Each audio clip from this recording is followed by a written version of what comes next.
నమస్తే, welcome to ఏవి media. ఈ దేశంలో చదువుకున్న వాళ్ళు చాలామంది ఉన్నారు. కానీ చదువు వల్ల క్యారెక్టర్ మారిన వాళ్ళు ఎంతమంది?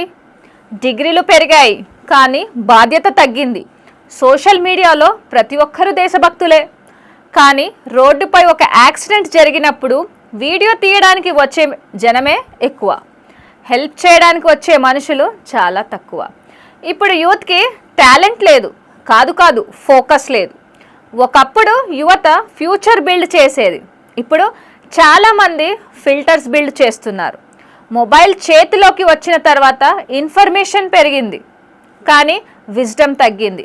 ఒక ఫేక్ ఇన్ఫ్లుయెన్సర్ ఒక నిజమైన టీచర్ కన్నా ఎక్కువ ఇన్ఫ్లుయెన్స్ చేస్తున్న సొసైటీ ఇది.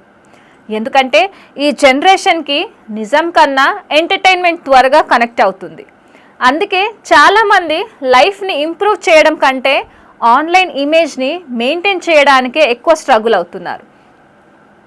కానీ గుర్తుపెట్టుకోండి, ఫాలోవర్స్ ఉండటం సక్సెస్ కాదు. మన వల్ల ఒక లైఫ్ చేంజ్ అయితే అదే అసలైన సక్సెస్. దేశం డెస్ట్రాయ్ అవ్వడానికి శత్రువులు అవసరం లేదు, బాధ్యత మర్చిపోయిన సిటిజన్స్ చాలు.